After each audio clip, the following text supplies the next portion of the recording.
Voilà, mesdames et messieurs, bonsoir. Je suis heureux de vous accueillir ce soir pour la dernière conférence du cycle sur les jeudis du numérique. Et nous l'avons commencé au mois d'octobre dernier et nous concluons ce cycle en ce mois d'avril, en cette fin du mois d'avril, avec une conférence du professeur Jean-Gabriel Ganachia qui était venu déjà pour inaugurer le cycle et qui donc le conclut. Ce soir, il nous parlera de long-termisme, d'altruisme efficace et de transhumanisme. Voilà, donc je suis très heureux de vous donner la parole, professeur, pour cette ultime conférence. Je vous remercie de votre invitation à clore ce cycle sur le numérique. J'espère que ce n'est pas le dernier cycle qu'il y aura sur le numérique, car ça mérite, me semble-t-il, énormément de débats et de discussions. Et on va le terminer justement sur cette thématique un tout petit peu étrange, long-termisme, altruisme efficace, transhumanisme. Et plus généralement, je voulais parler des bonnes intentions, car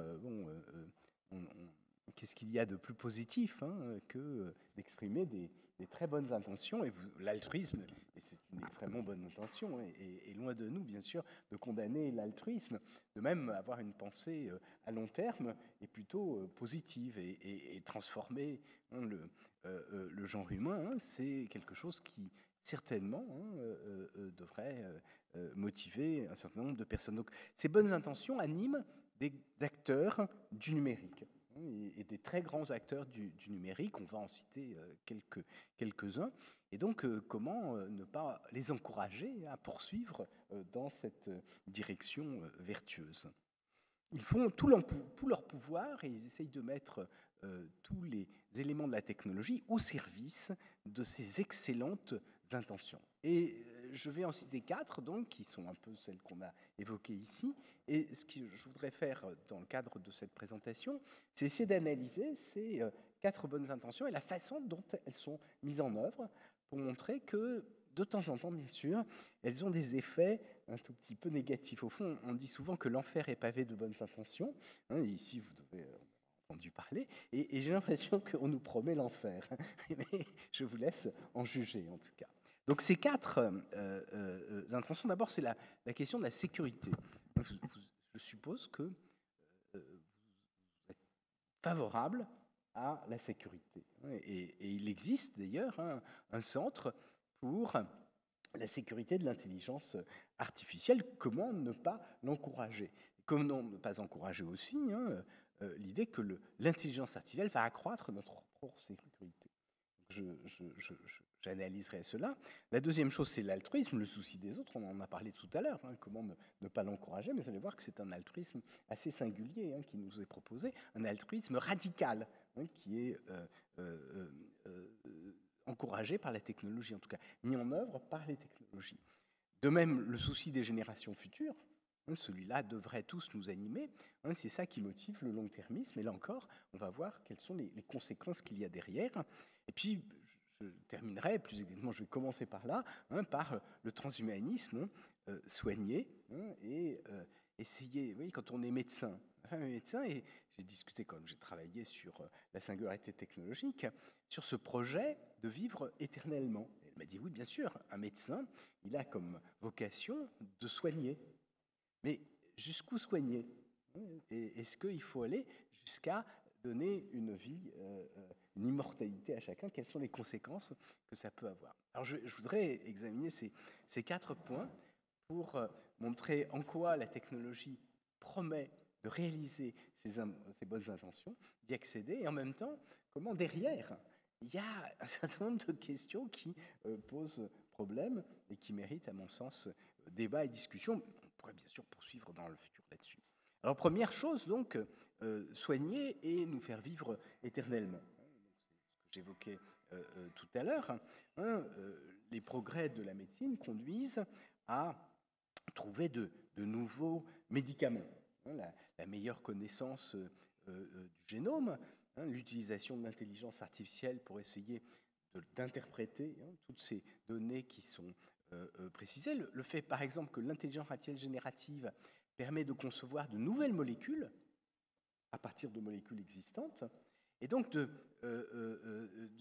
faire un travail que les médecins ou les spécialistes ne peuvent pas faire, c'est qu'on engendre beaucoup de molécules et puis ensuite on a des simulations qui permettent d'anticiper les effets négatifs de ces molécules et on propose un nombre considérable de médicaments possibles pour le futur. Et donc, on pense, il y a eu un petit groupe qui s'est réuni à l'initiative de l'Académie de médecine, justement sur l'utilisation de l'IA générative, en pensant qu'on ferait des progrès considérables. Donc, tout ça est bien sûr très positif. Les organes artificiels utilisent de l'intelligence artificielle pour pallier aux différentes déficiences.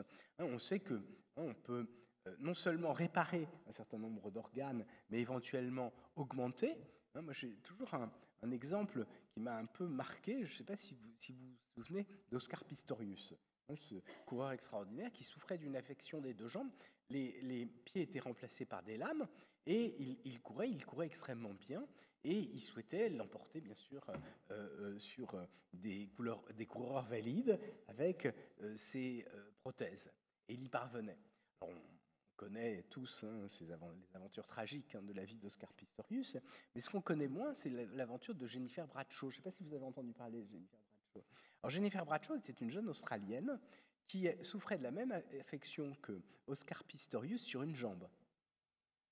Et elle rêvait de courir comme Oscar Pistorius. Et donc, elle a demandé à son médecin de lui couper la deuxième jambe et de lui mettre une lame à la place. Est-ce qu'il fallait le faire ou pas? Vous voyez, c'est bien sûr la problématique de l'augmentation qui se pose aujourd'hui. Est-ce qu'on doit tout sacrifier à la performance? Et puis, vous savez aussi que dans le domaine des technologies, il y a une société qui s'est lancée, il y a des recherches qui se poursuivent sur l'étude du vieillissement. Et on nous promet qu'on va essayer de comprendre les mécanismes qui sont responsables de la mort cellulaire. Vous avez tous entendu parler peut-être de l'apoptose, la mort programmée des cellules, et avec l'idée que si on comprend mieux ces mécanismes de vieillissement, eh ben, on va nous offrir une jeunesse éternelle, une jouvence éternelle. Donc tout ça, c'est bien sûr des progrès qui peuvent poser problème et qui font appel aux technologies, en tout cas si on les pousse jusqu'à leur terme. Mais bien sûr, au-delà, et c'est bien sûr la première question dont je vais parler, parce que j'ai beaucoup travaillé sur le sujet, c'est l'idée que les machines deviennent tellement puissantes qu'elles vont bientôt avoir une conscience. Peut-être avez-vous lu un article qui a été écrit par 19 scientifiques, mais l'un des auteurs est un spécialiste d'intelligence artificielle extrêmement connu, que vous connaissez peut-être, Yoshia Bengio. Vous avez entendu parler, il a eu le prix Turing avec Yann LeCun et Geoffroy Hinton pour les progrès qu'ils ont faits dans le deep learning. Et Yoshia Bengio est aussi à l'origine de ce qu'on appelle les GAN en anglais, les réseaux antagonistes génératifs en français, c'est-à-dire les techniques qui permettent de fabriquer automatiquement des images. Et Yoshia Bengio, qui est quelqu'un de très reconnu, il est au Canada et il bénéficie de financements considérables, mais il est inquiet. Et il signe beaucoup de pétitions concernant l'intelligence artificielle. Entre autres, c'est lui qui a signé la pétition sur le moratoire. Il explique aussi que l'intelligence artificielle est aussi dangereuse que le sont les bombes nucléaires et les pandémies, ce qui est peut-être un tout petit peu excessif. Mais surtout, il a écrit un article cet été, qui est apparu en août 2023, dans lequel il explique que, en collaboration avec des spécialistes de neurosciences, puis aussi des personnes appartenant à différentes institutions transhumanistes, que les machines possédaient un certain nombre d'indices de conscience. Et donc, que vraisemblablement, il n'est pas interdit de penser qu'elles pourraient avoir une conscience. Et ce qui est très extraordinaire, c'est que dans son article, il dit « J'ai écrit une première version dans laquelle j'ai expliqué que elles allaient probablement avoir une conscience. » Mais il dit, bon, ensuite j'ai enlevé ça dans la première version de l'article, mais je mets en note quand même ce que j'ai enlevé de la première version de l'article. Donc cette idée qu'effectivement, les machines vont bientôt avoir une conscience. Alors, cette idée a été beaucoup poursuivie par des spécialistes d'intelligence artificielle, au départ par des auteurs de science-fiction. C'est une vieille ancienne de la science-fiction, et puis par des spécialistes d'intelligence artificielle qui nous expliquent qu'on va pouvoir télécharger notre conscience sur une machine. Alors c'est une forme de ce qu'on a appelé la métampsychose, c'est-à-dire le passage de l'âme dans différents corps successifs, ou même ce qu'on appelle la métensomatose, qui est une forme de métampsychose, mais un peu particulière. J'ai cru comprendre que dans le cas de la métensomatose, on conserve les souvenirs, et donc on peut se perfectionner. Alors, est-ce que ça va exister? Alors, je me suis un peu amusé avec ça. J'ai en particulier écrit un petit roman qui s'appelle « Ce matin, maman a été téléchargée », sous un nom d'emprunt, bien sûr, qui essaye de raconter l'histoire d'un jeune homme dont la mère a décidé de sauter le pas et de télécharger sa conscience sur un corps d'emprunt, et ensuite, sur le nuage, et ensuite de se réincarner dans un corps d'emprunt.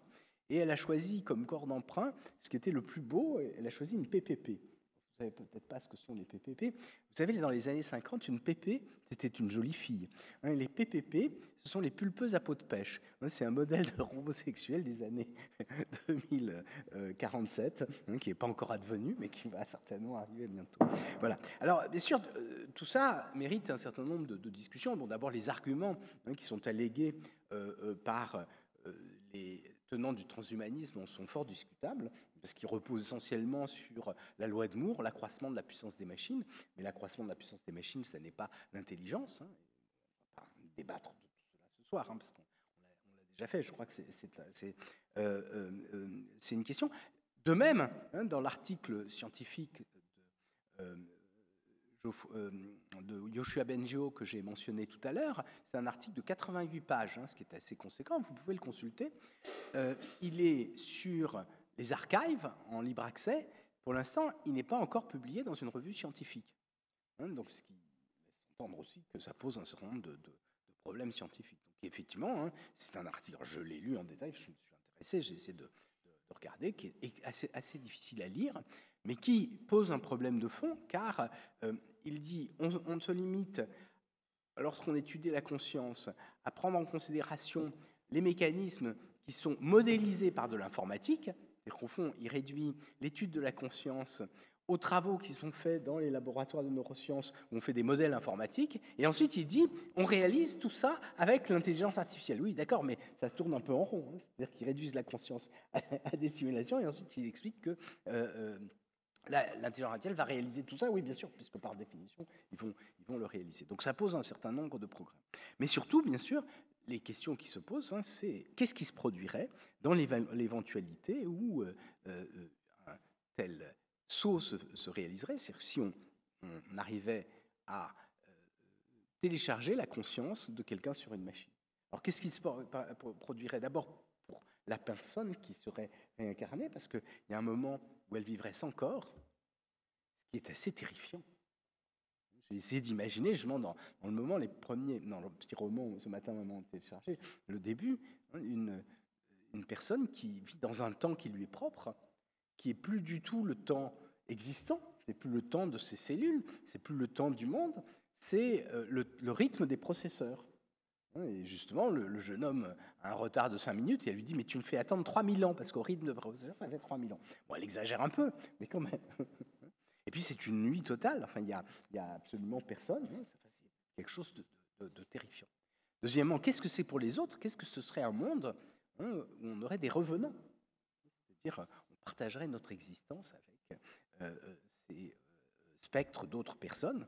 Et puis, bien sûr, une dernière question, est-ce qu'il s'agit d'un accès à l'immortalité? Qu'est-ce que ça veut dire? C'est curieux parce que c'est un monde qui, à certains égards, se présente comme réaliser les potentiels de la religion. D'ailleurs, il y a eu une religion qui a été créée par un ancien employé d'une grande société américaine, Lewandowski, je crois, qui était l'Église de la Voie du Futur. Et lorsqu'on examine un peu ce qu'il nous dit, c'est une immortalité sans transcendance, ce qui pose, je crois, un certain nombre de problèmes. Donc ça, c'est la première chose dont je voulais parler, donc, que j'ai déjà exposé longuement, donc je ne vais pas insister beaucoup, mais qui, je crois, donc bonne intention, mais bonne intention, quand on la regarde, en réalité, elle est absolument terrifiante. Alors, deuxième point, qui est le souci des générations futures. Alors ça, c'est une question qui est plus nouvelle, encore qu'elle se développe aux États-Unis depuis un certain nombre d'années, et c'est ça qu'on appelle, à proprement parler, le long-termisme. Alors, vous savez tous que les sciences et les technologies accroissent la portée de nos actes, et ce qui fait que les conséquences de ce que l'on fait avec la science et la technologie ne se limitent pas à notre environnement immédiat, mais se développent sur toute la planète. C'est-à-dire que si vous prenez l'avion aujourd'hui, ça a une conséquence sur l'ensemble du réchauffement climatique. Les effets de nos activités quotidiennes, de nos modes de vie, de nos façons de nous habiller, de nos façons de manger. On mange trop de viande, ça a un effet sur le réchauffement climatique. La façon de nous vêtir, on explique. On prend trop de coton, ça a des coûts. Nos déplacements, tout ça, ça déborde la sphère étroite de nos commensaux. Alors, on commence à en prendre conscience. Et en cela, une philosophie que vous avez certainement dû connaître, celle de Hans Jonas, apparaît extrêmement pertinente. Qu'est-ce qu'il dit? Il dit, d'une part, il faut prendre conscience effectivement de ce caractère planétaire, c'est-à-dire des effets planétaires du développement de la technologie. Et il le dit assez tôt, parce que vous voyez, le grand livre qu'il écrit sur ce sujet-là, Le principe responsabilité, a été écrit en 1977. Alors lui, bien sûr, ne pensait pas encore au réchauffement climatique, même s'il y avait quelques théories, mais on savait, ça faisait partie d'hypothèses, mais ce qu'on savait très bien à l'époque, c'était le trou d'ozone, ce qu'on connaissait, et puis la question des pluies acides qui se posait avec acuité. On n'imaginait peut-être pas, bien sûr, les conséquences qu'il peut y avoir aujourd'hui. Et non seulement il dit il faut être très attentif, donc on a une responsabilité vis-à-vis de l'ensemble des hommes de la planète. C'est important parce que l'éthique, pendant longtemps, elle était limitée à la cité. C'était les conséquences de nos actes vis-à-vis de notre environnement immédiat, vis-à-vis de la communauté de vie dans laquelle on était. Tandis que là, cette communauté est la communauté planétaire. Et puis deuxième chose, ce que dit Jonas, c'est que non seulement il faut s'occuper de la planète, mais il faut s'occuper aussi des générations qui vont venir après nous, parce qu'on a une responsabilité, c'est-à-dire que si on détruit trop la planète, on va engager, c'est qu'on va les mettre dans une situation extrêmement difficile, et donc par respect pour ces générations futures, on doit tout faire pour préserver la planète afin de leur offrir un monde dans lequel ils pourront vivre dignement. Donc tout ça, bien sûr, ça semble considération acceptable et même admirable. Et je crois que Hans Jonas est vraiment un très très grand philosophe. Le principe de précaution qui a été rédigé, entre autres par l'Europe, s'inspire beaucoup des travaux de Hans Jonas. Et il ne se réduit pas simplement à ce qu'on a dit, c'est-à-dire un paravent que les politiques utiliseraient pour ne pas prendre des décisions. Non, c'est beaucoup plus. Lorsqu'on lit les textes de Michel Barnier, par exemple, qui était à l'époque en Europe, au moment où ça a été fait, ils sont remarquables. Mais l'objet n'est bien sûr pas de parler là-dessus.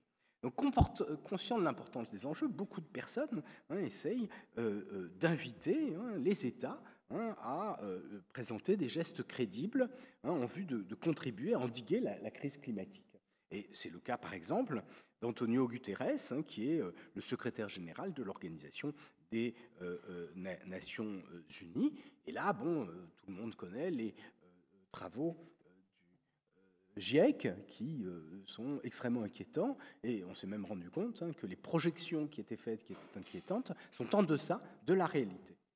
Donc comment s'opposer à de telles initiatives? Il serait insensé d'adopter un peu l'attitude de l'autruche, qui serait de mettre la tête dans le sable pour se protéger simplement des effets des technologies sans essayer d'anticiper et de se prémunir. Donc il faut effectivement se soucier du futur. Mais la question, bien sûr, qu'on peut se poser aujourd'hui et que se pose un certain nombre de grands acteurs du numérique, c'est de se demander, mais quel horizon doit-on fixer à cette bienveillance? Jusqu'où doit-on se préoccuper du sort de notre postérité? Alors, est-ce qu'on peut se dire, on va réfléchir à 2 ou 3 décennies? On peut se dire, c'est quand même pas beaucoup. On peut se dire, on va aller jusqu'à la fin du siècle. déjà pas mal, hein, et puis on voit que les projections d'ailleurs sont suffisamment inquiétantes hein, pour qu'on ait à s'en soucier. Est-ce que c'est 2 siècles? Est-ce que c'est un millénaire? Bon, c'est quand même beaucoup un millénaire, hein, se soucier de la suite de l'humanité, un millénaire. Alors, il y a un certain nombre d'instituts, et entre autres hein, un philosophe qui s'appelle Nick Bostrom, qui dirige l'Institut du futur de l'humanité, et qui est financé entre autres par un homme d'affaires que vous connaissez tous, Elon Musk, hein, a un laboratoire extrêmement influent dans la vieille université d'Oxford au Royaume-Uni. Et lui, il va bien plus loin. Hein, il ne se restreint pas à quelques décennies, hein, au siècle ou au millénaire à venir, mais il s'intéresse à ce qui arrivera sur le très long terme, dans des millions d'années. Alors là, bien sûr, les perspectives changent totalement. Donc si les chercheurs de ce laboratoire, donc, selon ces chercheurs, la Terre continuera d'exister. Hein, les géologues nous disent que la Terre va continuer à exister. Mais ils disent, si on reste sur la Terre, on risque de la détruire complètement. Et donc, la seule chance de survie, selon ces philosophes, pour l'humanité, c'est de conquérir d'autres planètes dans d'autres systèmes stellaires, sur d'autres galaxies. Alors, bien sûr, toujours pour ces chercheurs, dans ce futur très lointain, les vies ne se compteront plus en milliards d'individus, comme sur la Terre aujourd'hui, ni même en dizaines ou en centaines de milliards, mais en milliers de milliards. Et donc, bien sûr, qu'est-ce qu'il faut faire? Eh bien, si on est des philosophes d'obédience utilitariste, comme le sont la plupart de ces philosophes d'origine anglo-saxonne, hein, dans le cas de Nick Bostrom, je crois que c'est un Suédois, mais bon, il est à Oxford depuis extrêmement longtemps. Puis il y a beaucoup d'Américains qui sont là-dessus. Donc à ce moment-là, qu'est-ce qui va se passer? Eh bien, ce qui va se passer, c'est que l'action morale, hein, au nom de l'utilitarisme, se comptabilise en somme des plaisirs et des peines. Vous êtes d'accord? Et donc la somme des plaisirs et des peines des milliards d'êtres humains potentiels doit être mise en balance avec la maigre somme des plaisirs et des peines des pauvres 8 milliards d'habitants aujourd'hui. Donc, si on est vraiment sérieux en tant qu'utilitariste, ben, on doit défendre ces milliards d'êtres humains. Donc, ce qui importe, c'est de conquérir ces autres planètes, hein, et donc de tout faire pour faciliter la vie à long terme de ces grandes quantités d'humains. Alors, il en dérive cette doctrine que j'ai évoquée tout à l'heure de long-termisme, puisqu'elle se préoccupe du bien-être de tous les êtres sensibles. D'ailleurs, ils vont même au-delà des êtres humains, hein, puisqu'ils peuvent prendre aussi les animaux, de tous les êtres sensibles, parce qu'ils sont extrêmement généreux hein, de ce point de vue-là, hein, tant de ceux qui vivent aujourd'hui que de ceux qui vivront à très long terme. Et ils font la balance. Alors, bien sûr, il y a 2 menaces, selon eux, que je vous expose ici, parce qu'elles sont un tout petit peu étranges. Moi, je ne sais pas si c'est des choses qui vous sont familières, hein, mais en tout cas, c'est assez singulier, hein, en tout cas selon moi. Mais vous voyez que c'est une très bonne intention. Hein, on ne peut pas mettre en cause hein, la générosité de ces personnes. Donc, pour que cet avenir sur le très long terme puisse se réaliser, il ne faudrait pas que des attitudes un peu inconsidérées de la génération actuelle mettent un terme à l'essor prodigieux de l'humanité. Alors, qu'est-ce qui peut se passer? Selon eux, il y a une double menace. La première menace, c'est que les hommes renoncent à ce projet d'extension au-delà des limites de la Terre. Alors pourquoi? Par exemple, supposons que des gouvernements s'inquiétant du changement climatique imposent des restrictions très fortes au développement de la technologie. Ça aurait des conséquences catastrophiques, parce qu'on ne pourrait plus développer de fusées pour aller conquérir ces exoplanètes extrêmement loin, et on ne pourrait plus y mettre d'êtres humains. Et donc ça, c'est le premier risque, hein, c'est une forme de risque d'attrition, hein, on risque de tout perdre, parce que, justement, hein, les effets du réchauffement climatique étant trop rapides et trop forts, eh ben, on s'inquiéterait de la préservation de la planète à très court terme, et on perdrait ces perspectives à très long terme. Donc ça, c'est la première inquiétude.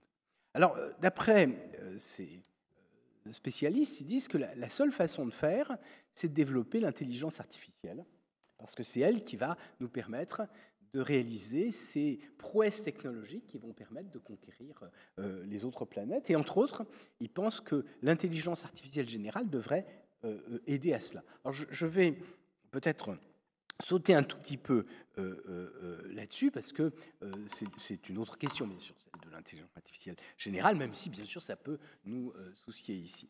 Et puis, donc j'ai dit, le premier danger, c'est la stagnation technologique, qui est liée au fait qu'on arrête, par crainte, le développement de ces technologies dans le futur. Donc ce serait la crainte que les écologistes prennent le pouvoir, disons-le clairement. Mais le deuxième danger, c'est là où c'est très intéressant, c'est que la technologie se développe trop. Et comme ce sont l'Institut pour le futur de l'humanité, c'est un institut un peu transhumaniste, donc c'est que la technologie se développe si vite que les machines prennent le pouvoir et qu'à ce moment-là, elles se développent pour elles-mêmes et qu'elles ne permettent pas aux hommes d'aller explorer ces autres planètes. Éventuellement qu'elles les explorent pour elles-mêmes. Alors ils appellent ce risque, ce deuxième risque, qui est le risque existentiel. Alors retenez bien ce terme, car certainement, pour ceux qui connaissent, vous en avez entendu parler, c'est le risque dont parle Elon Musk, dont parlent tous ces grands entrepreneurs du numérique, c'est le deuxième volet.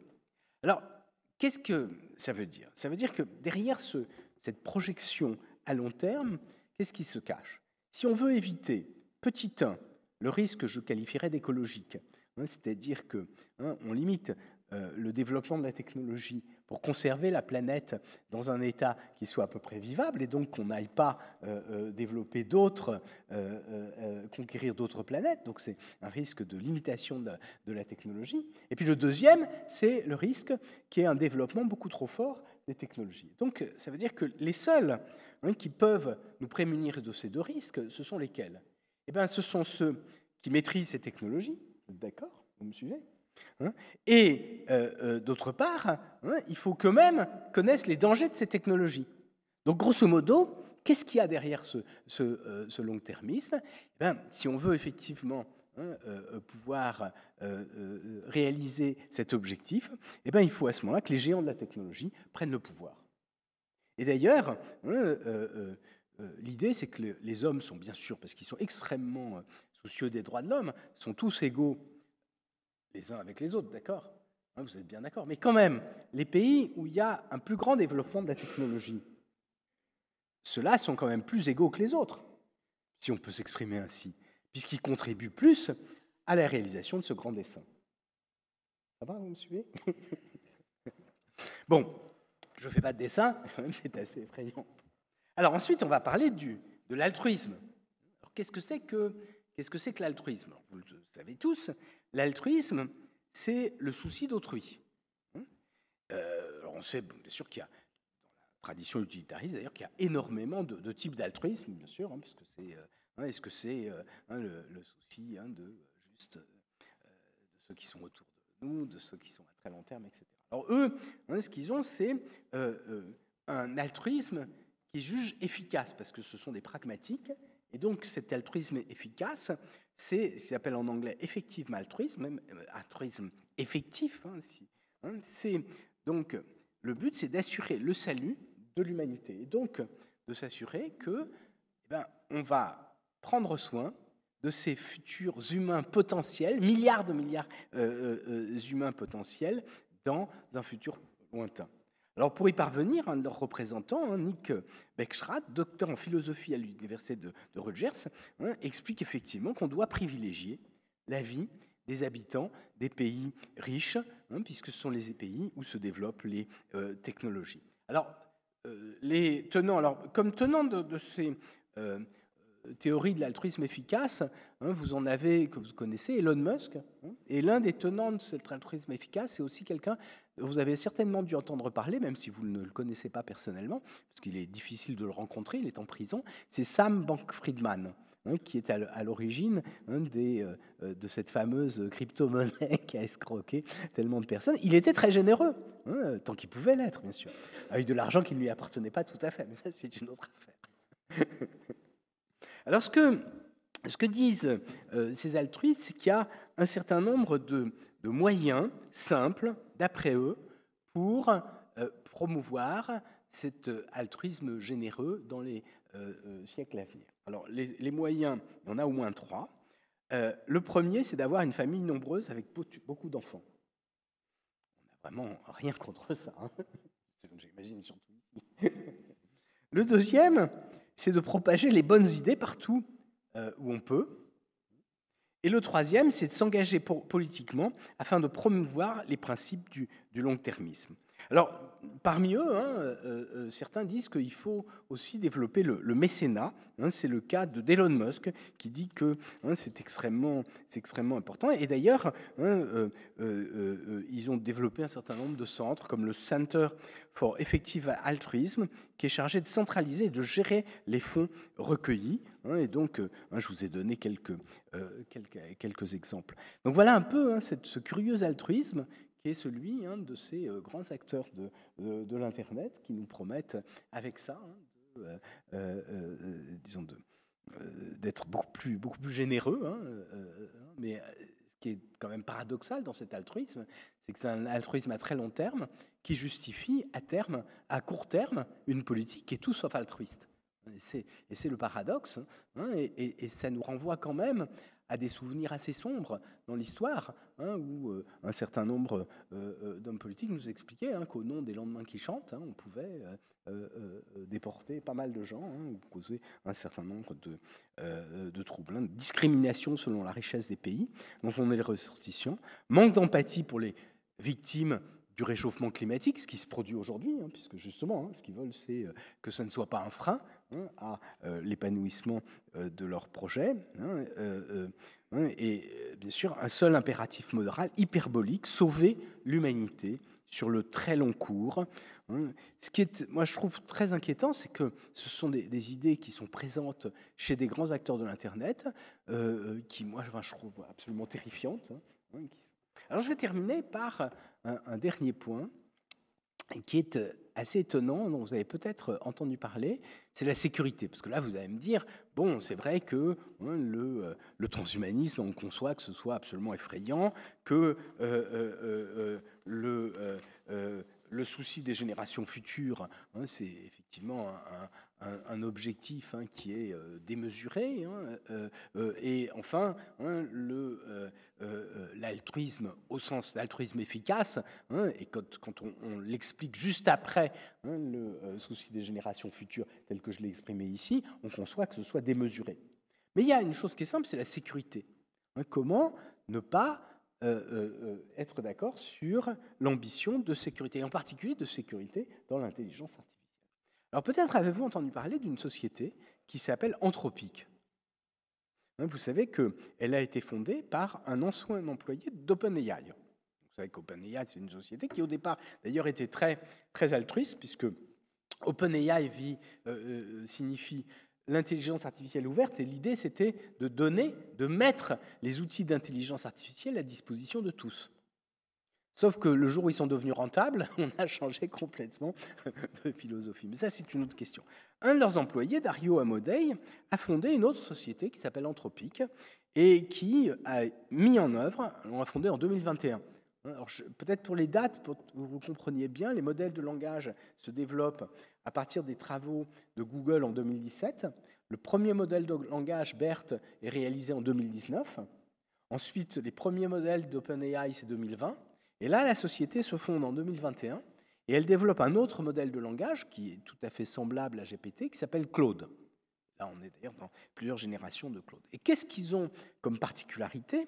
C'est de s'occuper de la sécurité. Alors, ils appellent ça LTBT, Long Term Benefit Trust, la croyance dans le bénéfice à long terme.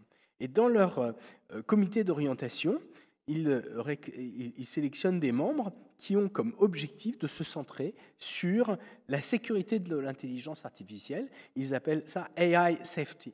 avec cette importance, c'est les bénéfices à long terme pour l'humanité.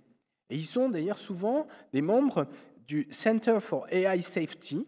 Je ne sais pas si vous avez vu cet organisme. Ça a pour but de réduire les risques sociétaux de l'intelligence artificielle. C'est eux qui sont à l'origine de la lettre ouverte que vous avez peut-être vue l'an dernier, dans laquelle on demandait, on s'inquiétait des conséquences à long terme de l'intelligence artificielle qui étaient pires que celles de la bombe atomique et des pandémies.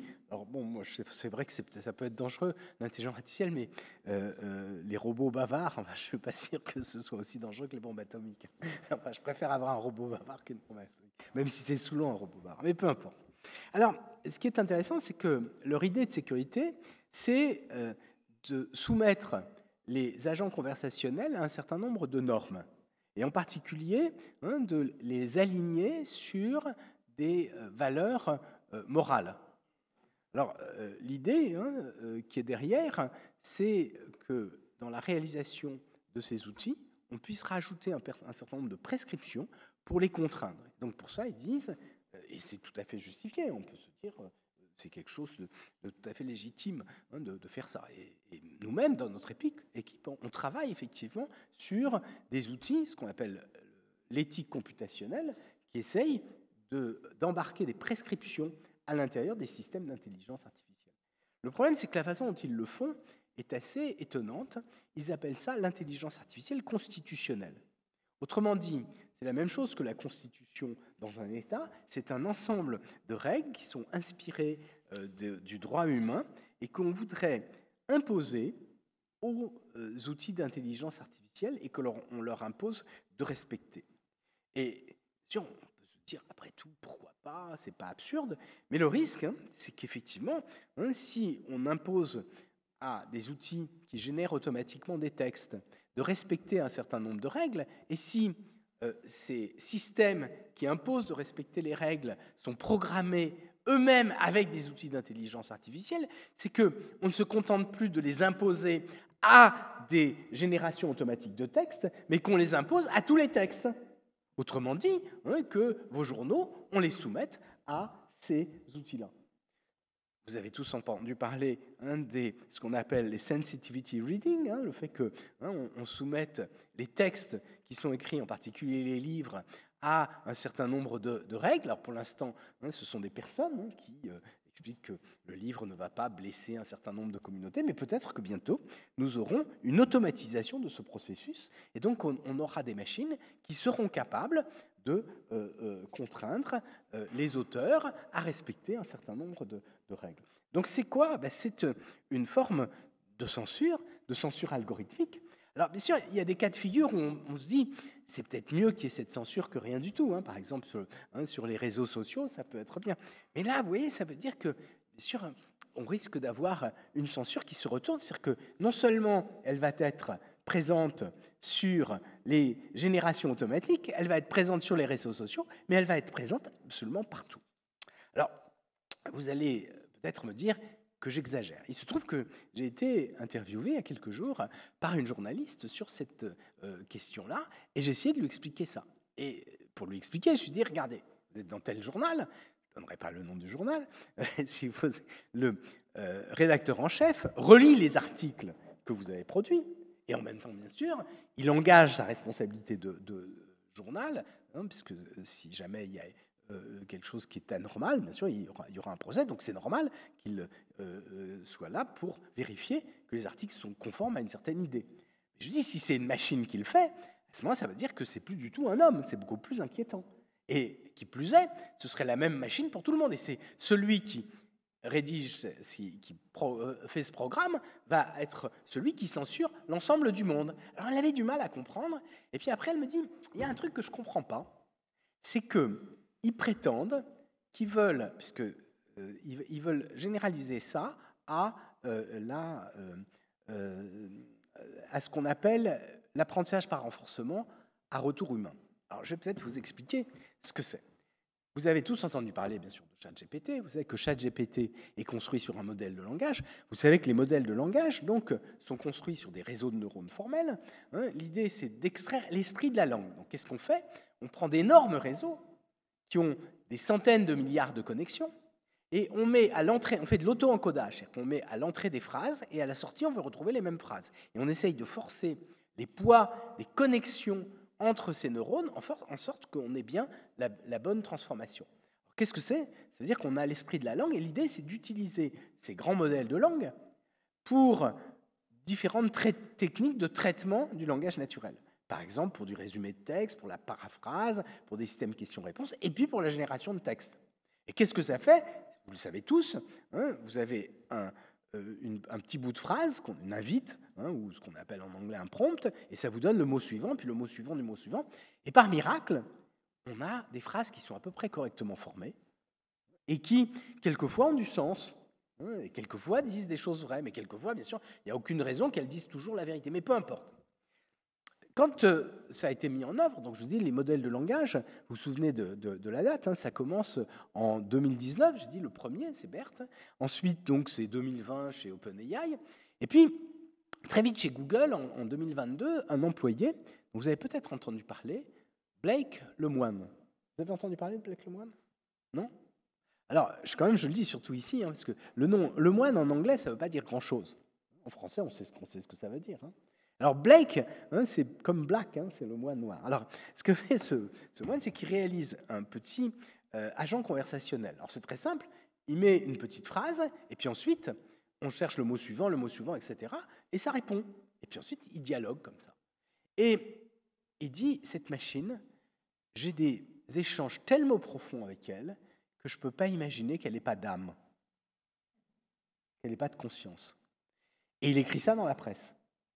Alors ça fait très mauvais effet, et Google est un tout petit peu inquiet, tellement qu'il renvoie sec ce Blake Lemoine, qui est un peu délirant, hein, qui est un peu déjanté. Alors ce qui est amusant d'ailleurs, c'est que dans la presse, quand on prend des photos de Blake Lemoine, on nous dit qu'il est chrétien, et surtout on le présente en contre-jour avec une espèce de capuche de moine. En fait, c'est simplement un sweat, quoi. Un sweatshirt avec la capuche. Alors, pourquoi je vous dis ça? Parce que ensuite, Google a dit on ne va pas faire d'agent conversationnel. On est en juin 2022. Et puis OpenAI, qui n'avait aucun enjeu, utilise les mêmes techniques et ils se disent on va faire un agent conversationnel avec les mêmes techniques. C'est assez simple. Ils le font, mais ils se disent il y a un seul problème. C'est qu'ils risquent d'avoir des propos inconvenant. Peut-être vous souvenez-vous, il y a quelques années, de la société Microsoft qui avait mis en place un agent conversationnel qui apprenait à partir des dialogues des utilisateurs et qui tenait des propos sexistes, racistes, quelque chose qui choquait beaucoup, hein, et qui a fait l'objet de tout un tas de débats. Donc OpenAI a tiré parti de cette expérience, il s'est dit, la seule chose, même si c'est faux, ce qu'il raconte, peu importe, il faut que ce soit correct. Et donc, on va essayer d'extraire les règles de la correction automatiquement. Donc pour ça, ils ont utilisé des techniques d'apprentissage qui sont différentes des techniques de réseau de neurones formels. C'est ce qu'on appelle de l'apprentissage par renforcement. Ce sont des techniques anciennes, hein, qui sont nées dans les années 50. La personne qui est à l'origine de ça, c'est quelqu'un qui s'appelait Arthur Samuel, qui a utilisé ces outils pour apprendre dans les jeux de dames, hein, checkers, hein, qui ont des très très bons résultats. Et ils font ce qu'ils appellent de l'apprentissage par renforcement à retour humain. Alors comment on fait? Eh bien, on prend des phrases et là on demande à des modérateurs de les noter, hein, ce qui correspond à la récompense. Et bien sûr ensuite on va généraliser en sorte que le même type de phrase, eh bien, s'il est mal noté, il sera exclu. S'il est bien noté, il est accepté. Et cet apprentissage par retour humain, on le fait en prenant les modérateurs les moins chers, hein, et donc on l'a fait au Kenya.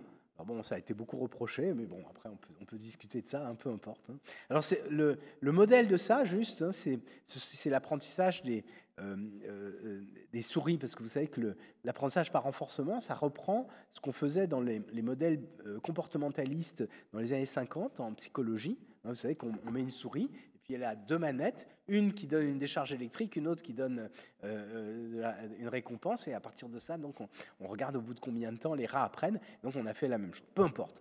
Mais en tout cas, pourquoi je vous cite ça? Parce que ce qu'a prétendu la société anthropique, et qui m'a vraiment beaucoup étonné, c'est qu'il n'aurait plus besoin d'apprentissage par renforcement à retour humain. Alors ça veut dire quoi? Ça veut dire qu'ils n'auraient plus besoin de faire appel à des modérateurs pour extraire leur savoir-faire en termes de modération, puisqu'ils auraient les règles qui permettraient de le faire automatiquement. Et vous voyez, donc ça résume et ça montre exactement ce que j'évoquais tout à l'heure, à savoir que leur projet, c'est un projet qu'on pourrait qualifier de totalitaire en un certain sens. Puisque qu'est-ce que vous allez avoir avec ça? Vous allez avoir une société qui va vous donner l'ensemble des règles de la bienséance et qui va exercer une censure totale sur le futur. Et vous voyez que, pour conclure, ce qui est étonnant, c'est que ce qui semblait a priori extrêmement positif, d'avoir une intelligence artificielle sûre, vous donne des résultats qui peuvent être absolument catastrophiques si on les poursuit jusqu'à leur terme. Alors donc pour conclure, je vous avais dit qu'il y avait quatre bonnes intentions, qui sont les meilleures intentions du monde. Soigner et nous faire vivre le plus longtemps possible. Le souci des générations futures, se soucier de ceux qui viendront après nous. Et qu'est-ce qu'il y a de plus généreux dans le monde? L'altruisme, se soucier des autres, c'est encore plus généreux. La sécurité, assurer notre sécurité avec le développement de l'IA. Mais qu'est-ce qu'on voit derrière? Derrière tous ces projets et toutes ces bonnes intentions, en réalité, il y a une volonté de pouvoir de ces grands acteurs du numérique qui est absolument considérable. Et bien sûr, je crois qu'il faut vraiment prendre conscience de cela. Je crois que derrière ces intentions qui ont l'air d'être extrêmement généreuses, il y a en réalité des ambitions politiques qui sont absolument effroyables. Et je crois que c'est de ça dont il faut parler aujourd'hui. Alors pour conclure, je voudrais terminer avec un petit texte d'Étienne de la Boétie, que j'aime beaucoup et qui, je crois, est tout à fait pertinent là-dessus. Il dit le théâtre, les jeux, les farces, les spectacles, les gladiateurs, les bêtes curieuses, les médailles, les tableaux et autres drogues de cette espèce étaient pour les peuples anciens les appâts de la servitude, le prix de leur liberté ravie, les outils de la tyrannie. Ce moyen, cette pratique, ces allèchements, étaient ceux qu'employaient les anciens tyrans pour endormir leurs sujets sous le joug. Mais ils ne font guère mieux ceux d'aujourd'hui, qui, avant de commettre leurs crimes les plus graves, les font toujours précéder de quelques jolis discours sur le bien public et le soulagement des malheureux. Il me semble qu'on a quand même, dans ce petit paragraphe, un résumé merveilleux de ce qui est en train de se produire aujourd'hui.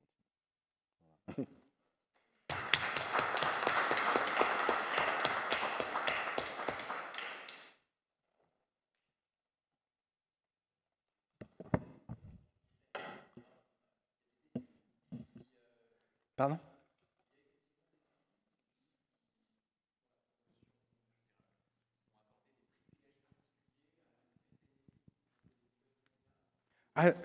Alors attendez, oui bien sûr, en réalité je l'ai cité, alors je vais vous redire ça, c'est un... attendez, j'essaie de retrouver le... Où est-ce que je l'ai mis? Parce que comme j'ai pas numéroté mes pages, mais en tout cas oui bien sûr, si vous lisez par exemple, vous voyez, il y a quelqu'un qui s'appelle William MacAskill, qui a écrit des choses comme ça, mais surtout, voilà, c'est Nick Beckstead, qui est docteur en philosophie de l'université de Rutgers, en New Jersey, qui, dans sa thèse, explique exactement ça. Donc, c'est pas du tout inventé, j'ai repris des textes qui étaient présents.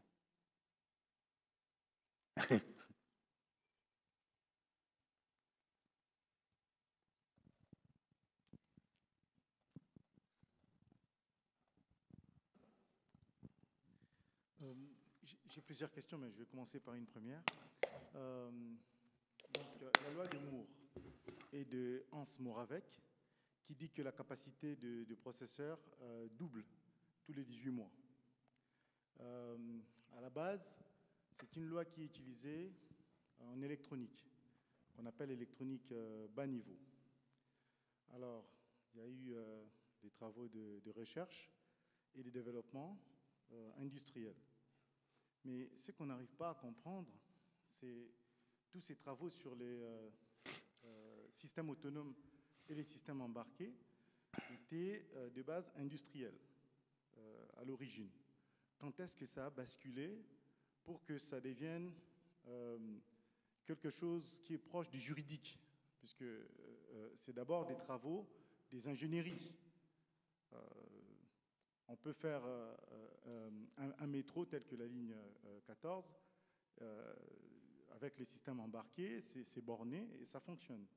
Mais là, ce que vous dites, on peut dire que ça diverge ou plutôt ça converge vers quelque chose où un domaine qui n'est pas censé légiférer et faire contrôler la loi va devenir, comme par transfert, ça va passer de la technicité au juridique.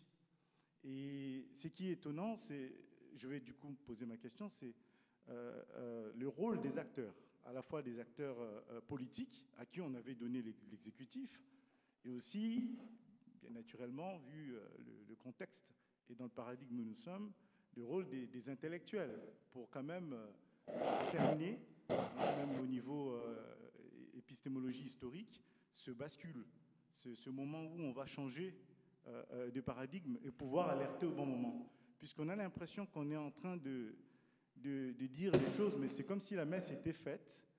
Et en même temps, au moment où nous parlons, il y a bien un pouvoir exécutif, voire des pouvoirs exécutifs, mais on a comme l'impression que c'est déjà gagné d'avance par l'industrie. Voilà, c'est un peu ça ma question. Alors, je vais essayer de vous répondre. D'abord, quand est-ce que ça a basculé? Alors, bon, petit 1, la loi de Moore, c'est une loi d'observation qui a été faite par Gordon Moore, qui était un ingénieur chimiste et qui est quelqu'un de remarquable, hein, qui a observé que la diminution des composants, lorsqu'on intégrait ces composants sur un puce de silicium, était telle qu'on pouvait anticiper la croissance. Donc il fait en 64, il a observé ça dans le passé, mais il y avait très peu de composants à l'époque, et il anticipe ce qui va se passer en 75. Et là, effectivement, ça correspond tout à fait à ce qu'il avait anticipé. Donc ensuite, il généralise, il corrige un peu sa loi, et c'est une loi d'observation qui est toujours valide, enfin qui est toujours valide, qui était valide jusqu'à il y a quelques années, parce que maintenant on est un peu à la fin de la loi de Moore. Mais bien sûr, lui c'est un chimiste, c'est pragmatique, c'était pratique, parce que ça permettait aux industriels de planifier leurs évolutions. Mais il savait bien que ce n'était pas éternel. Et d'ailleurs, hein, en 2015, au cinquantenaire de l'anniversaire de la loi de Moore, il s'est prononcé. Alors à l'époque, sa société, Intel, donc lui il avait présidé, ensuite il était retraité, sa société pensait que ça allait se continuer. Et lui-même, il a dit, mais c'est pas possible que ça continue.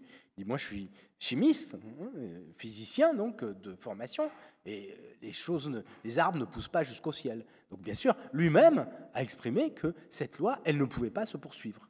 Contrairement d'ailleurs à ce que disait l'ancienne société dans laquelle il était. Donc ça, c'est le premier point. Le deuxième point, vous dites, quand est-ce que ça bascule? Et moi, je crois que ce qui est important, c'est qu'on passe d'un monde qui est un monde d'objets techniques qui sont isolés, et puis à un monde dans lequel la technique va permettre de relier toutes les personnes dans la société. Et à ce moment, d'ailleurs, c'est le moment de l'apparition du numérique. Le terme numérique, il existe depuis très longtemps. Moi, quand j'ai commencé, j'étais étudiant, on parlait d'art numérique, ou de calcul numérique. Mais on nous parle du numérique, mais ensuite, bien sûr, on parlait d'informatique. Et on parle du numérique à partir du tournant du millénaire, au moment où les interactions humaines sont médiatisées de plus en plus par des flux d'informations. Et de ce point de vue-là, il y a quelqu'un qui est quand même extrêmement important, qui est Lawrence Lessig. Vous avez entendu parler de Lawrence Lessig? Non? Alors c'est un constitutionnaliste américain qui a réfléchi à la gouvernance de l'Internet. Et il a écrit un article dont le titre est vraiment emblématique, que vous connaissez peut-être tous, le site, c'est « Code is Law ».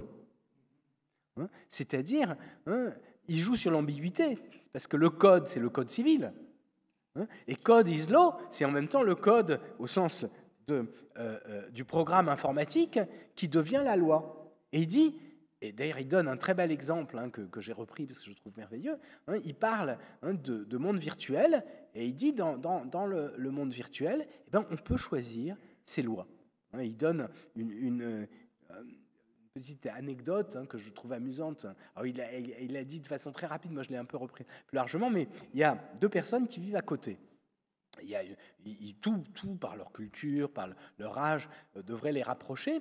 Et la jeune femme cultive des fleurs et le jeune homme des pans. Le problème, c'est que la jeune femme a une passion pour les fleurs vénéneuses. C'est quand même assez bizarre. Et les pétales de ces fleurs arrivent dans le jardin de son voisin, et là, les pans les mangent et ils meurent.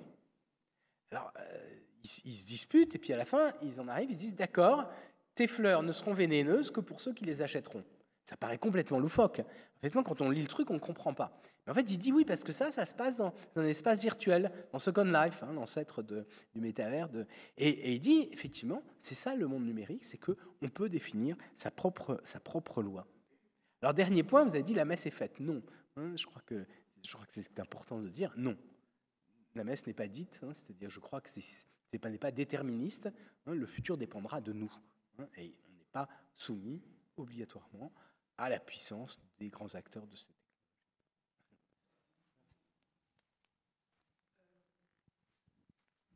Ouais, c'est bon, c'est bon.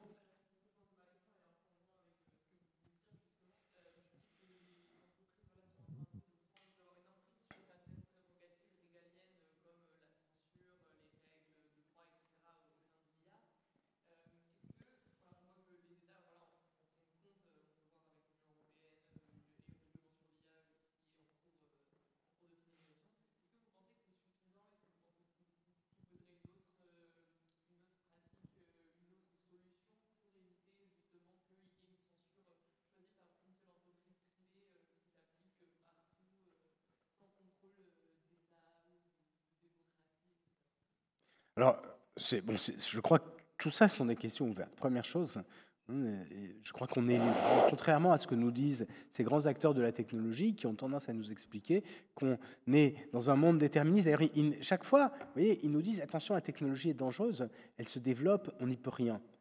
Et ils nous disent en même temps, nous on sait, on vous avertit. Bien sûr, c'est faux. Et en plus, ils sont très mal placés pour nous prémunir contre les technologies qu'ils développent eux-mêmes.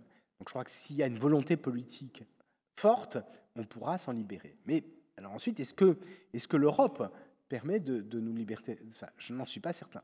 Alors ce qu'on peut déjà dire, c'est que la façon dont ces technologies se développent selon les pays n'est pas du tout la même. C'est-à-dire qu'aux États-Unis, il y a vraiment une affirmation de puissance.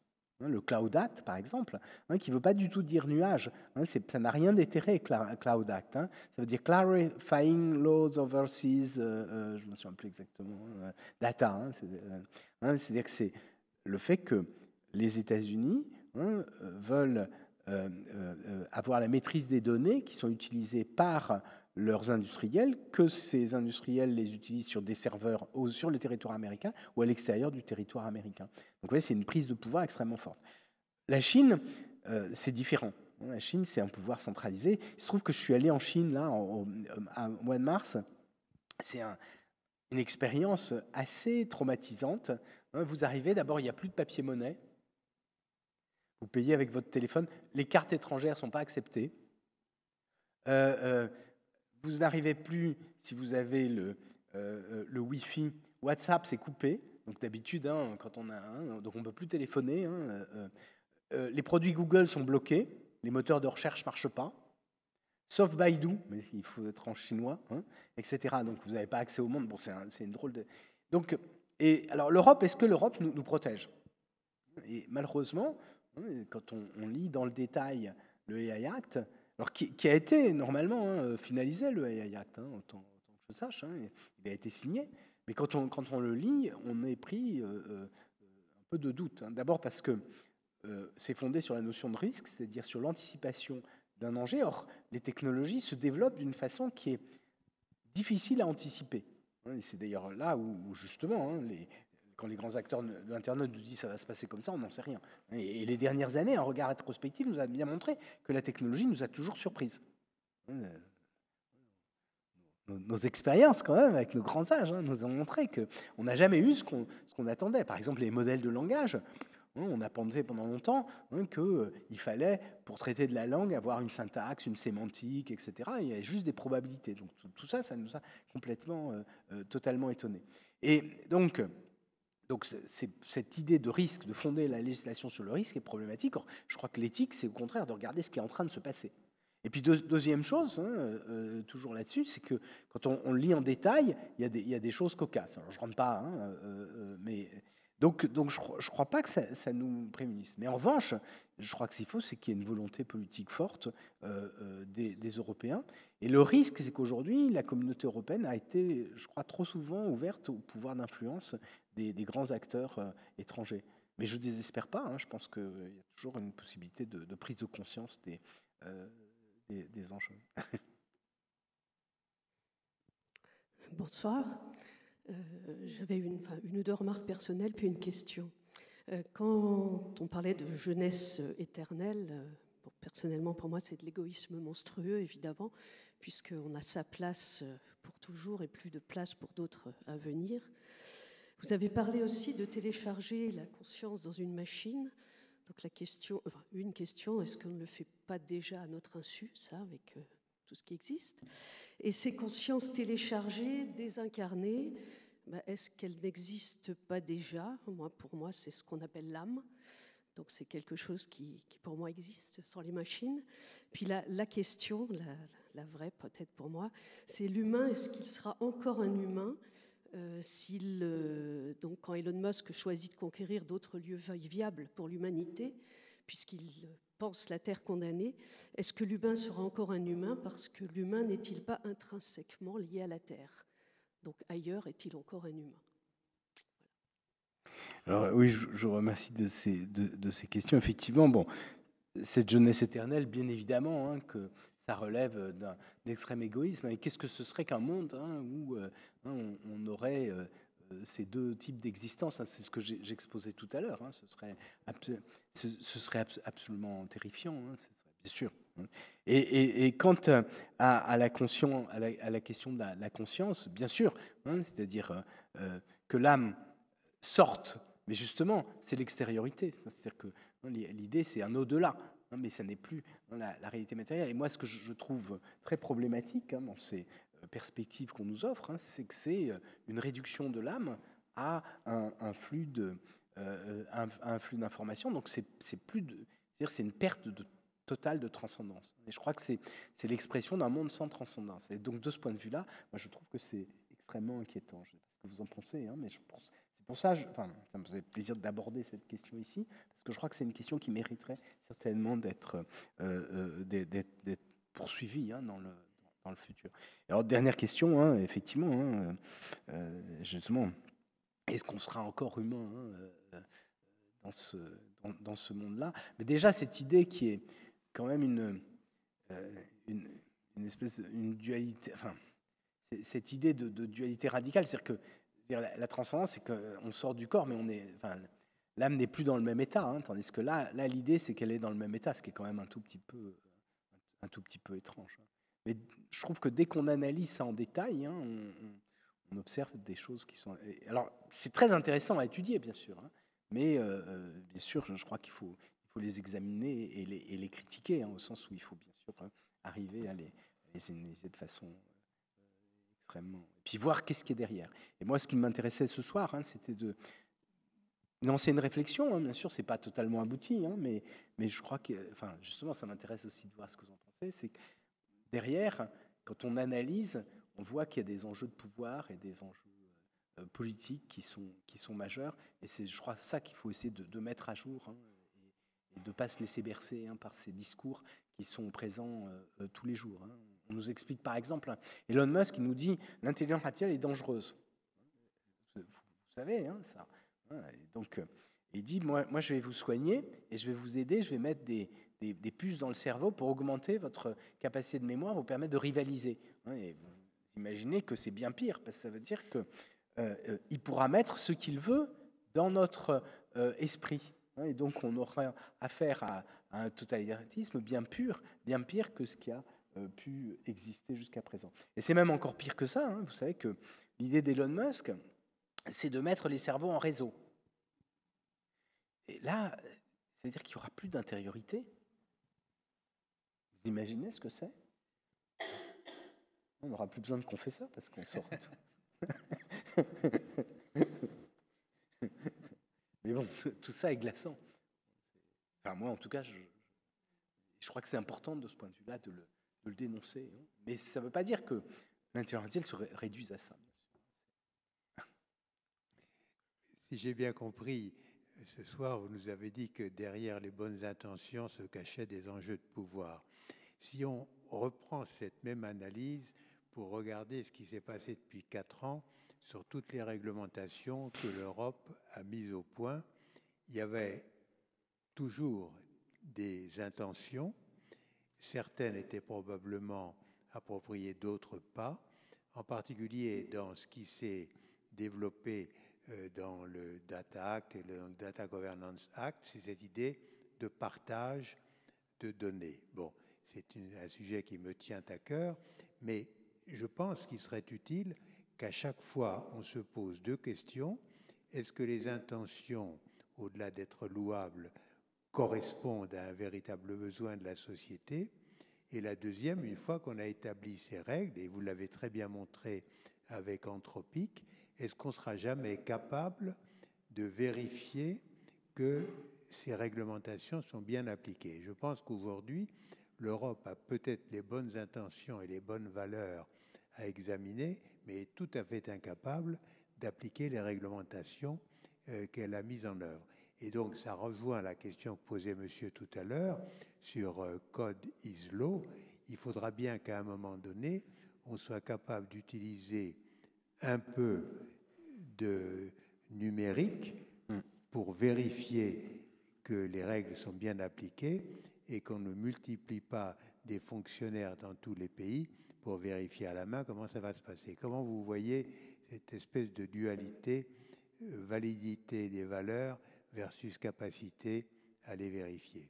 Alors, je vous remercie de cette question. Alors, moi, je partage exactement l'inquiétude que vous venez d'exprimer ici, à savoir que depuis 4 ans, c'est la présidence d'Ursula von der Leyen, on a eu des législations pléthoriques, enfin un nombre à toute vitesse en plus, parce que c'est quand même un laps de temps très bref pour mettre en place des règlements aussi complexes que ceux qui ont été mis en place.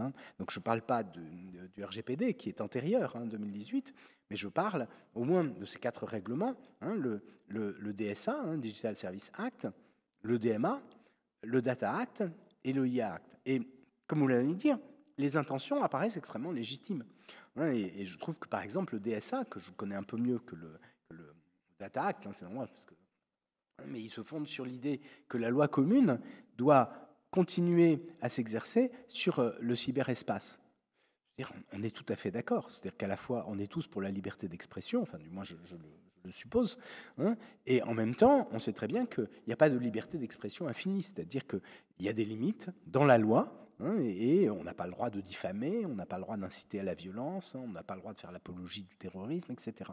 Alors, normalement, si on a un journal, on est capable j'ai parlé tout à l'heure de la responsabilité du directeur du journal, si on peut faire un procès, tandis qu'aujourd'hui, c'est beaucoup plus difficile. Donc, on a mis une machine extrêmement compliquée en œuvre, mais quand on la regarde dans le détail, alors je ne rentre pas dans le détail du DSA, enfin, vous savez, l'idée, c'est on fait appel à la délation. Alors, comme on ne veut pas appeler ça, on appelle ça les signaleurs de confiance. Mais ce sont des délateurs, c'est délateurs patentés, c'est ça que ça veut dire.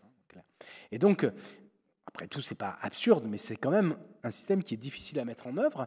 Et on voit bien sûr tous les effets pervers, c'est-à-dire que quand Elon Musk a racheté Twitter, il a bloqué les comptes de ceux qui étaient Antifa, peu importe, et il a rouvert les comptes des complotistes. Et donc, effectivement, il avait des signaleurs de confiance un tout petit peu à sa botte. Et on l'a vu d'ailleurs, malheureusement, après les événements du 7 octobre, le fait que les vidéos du Hamas ont pu être diffusées sur Twitter. Alors Thierry Breton s'en est alarmé, mais enfin, ça n'a rien changé à ce qui s'est produit.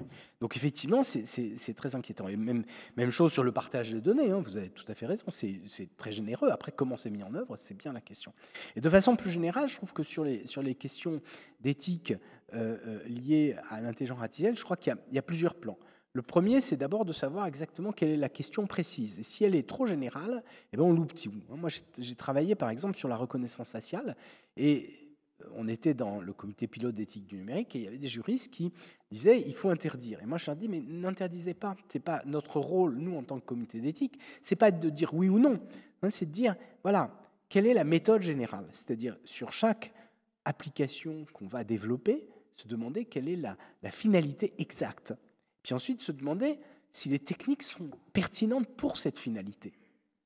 Et puis ensuite, se demander comment on va les mettre en œuvre et éviter qu'il y ait des détournements, etc. Et je crois que c'est plus ces études très concrètes qui nous aideront à surmonter ces technologies plutôt que des grandes réglementations telles que celles qui ont été exprimées ici. Alors, il n'empêche que dans certains cas de figure, mais très précis, on peut essayer d'utiliser des outils d'intelligence artificielle pour essayer de s'assurer de la conformité des systèmes avec un certain nombre de règles qu'on s'est données.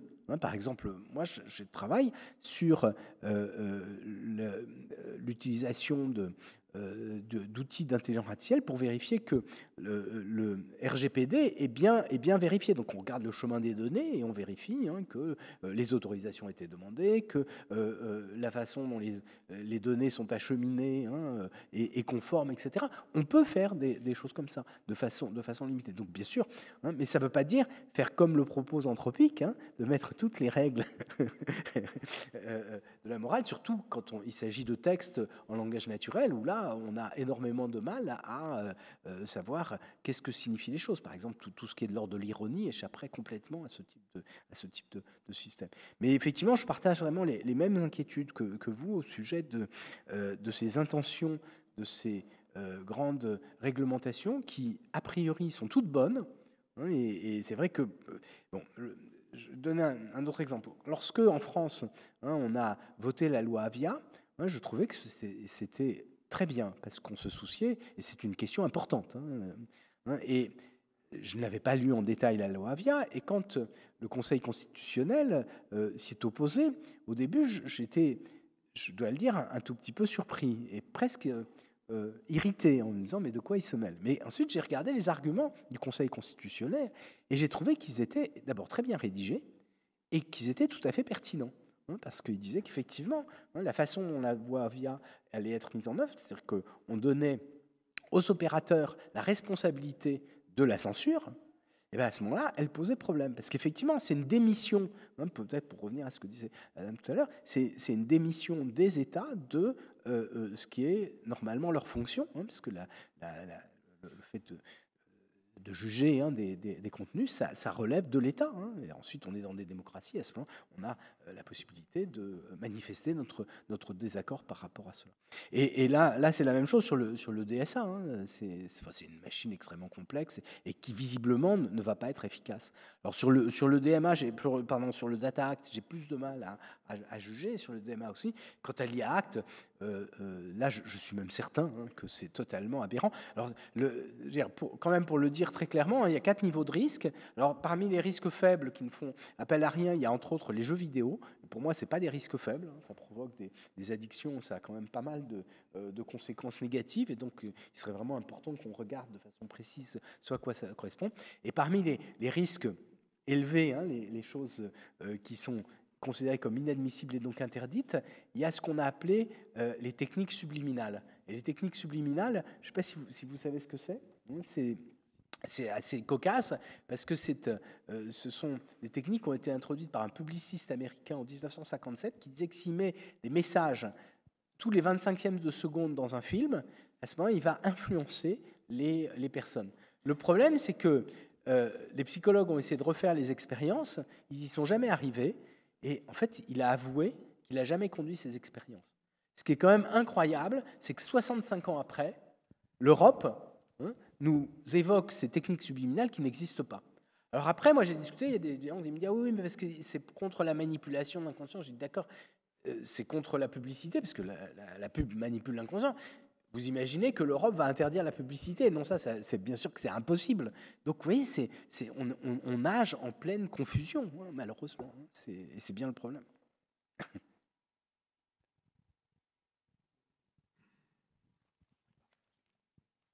Ouais, allez-y, je crois que c'est bon. Oui. Ouais. Dans le Figaro ce matin est présenté un livre très intéressant d'un Américain qui s'appelle Ross Douta, que je ne sais pas, son livre s'intitule Bienvenue dans la décadence, et à l'appui de ce que vous disiez tout à l'heure sur la conquête des étoiles, il fait coïncider l'explosion de la navette Challenger avec une accélération de notre décadence. Le renoncement à une forme de conquête des étoiles a accéléré 4 phénomènes qui sont la stagnation de l'économie, la stérilité démographique, la sclérose des institutions et la répétition culturelle des mêmes gestes où il ne se passe plus rien. Et donc le livre n'est pas forcément très pessimiste. Il dit que la sortie de cette décadence viendra d'un retour de la transcendance. Donc je ne sais pas comment elle serait possible avec la vision très matérialiste qui occupe les acteurs du numérique. Comment voyez-vous cette perspective ?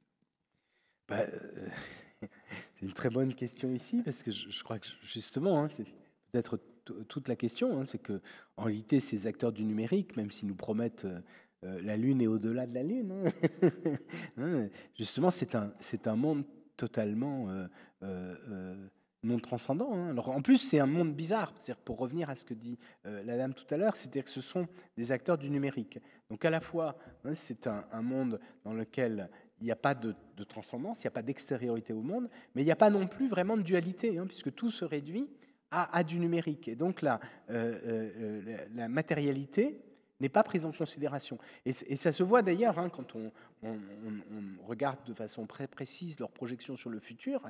Ils n'ont jamais aucune considération sur les problèmes de matières rares, les problèmes liés à l'écologie, etc. Ils nous expliquent qu'on va développer ces outils de façon indéfinie. Donc je crois que vous touchez vraiment là du doigt la grande question, je crois qu'il faut se poser. Et c'est pour ça aussi que je crois que c'était intéressant d'avoir ce cycle ici. Je crois que ce serait vraiment bien de pouvoir retravailler sur cette question-là, de façon peut-être avec des dialogues justement, avec des compétences différentes, parce que je crois que c'est le point nodal, et il y a bien sûr des lieux où cette question peut être discutée, il me semble et débattue, c'est bien ici. Mais savoir qu'est-ce que c'est que la transcendance, déjà, c'est une question malheureusement qui est un peu...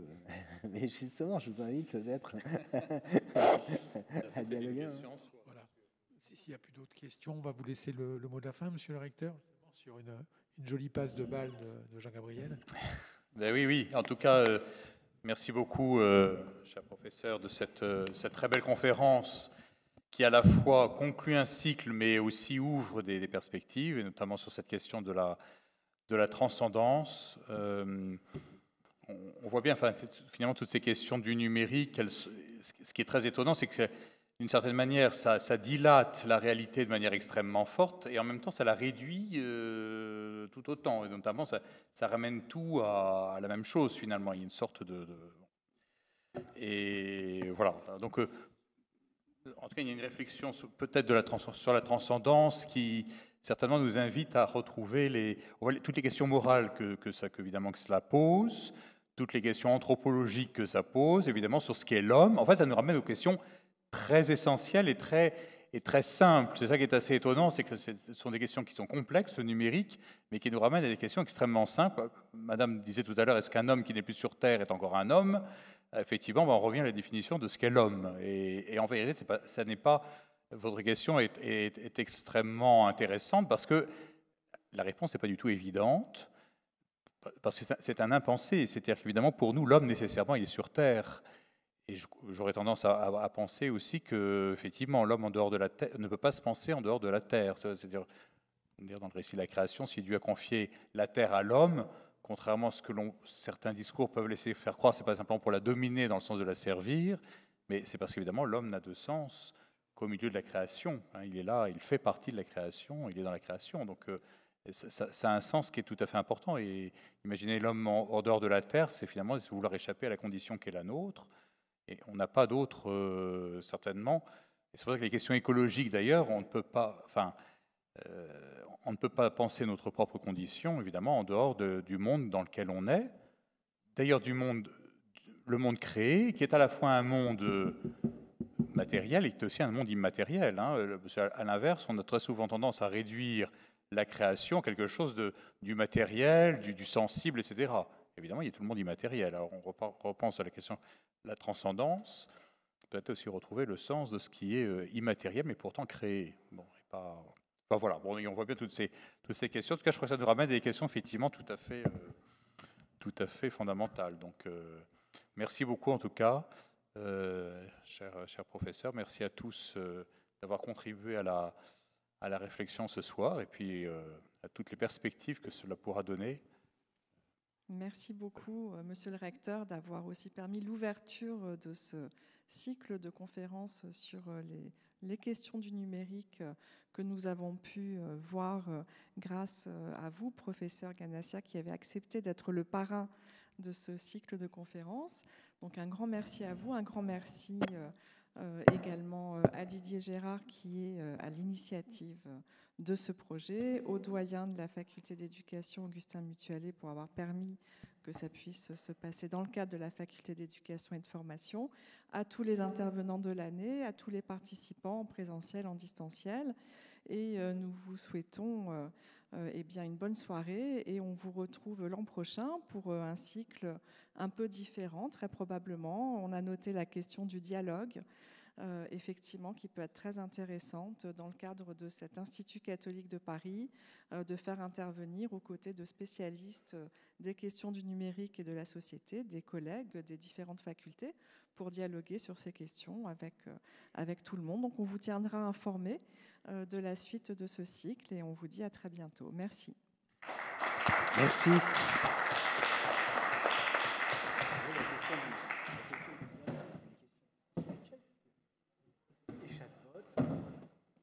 Est-ce qu'ils parlent vraiment? Oui, oui. Est-ce qu'ils sont animés de parole? Oui, pas tellement. Moi, je ne crois pas. Hein. Vous savez que celui de la SNCF ne me donne pas satisfaction.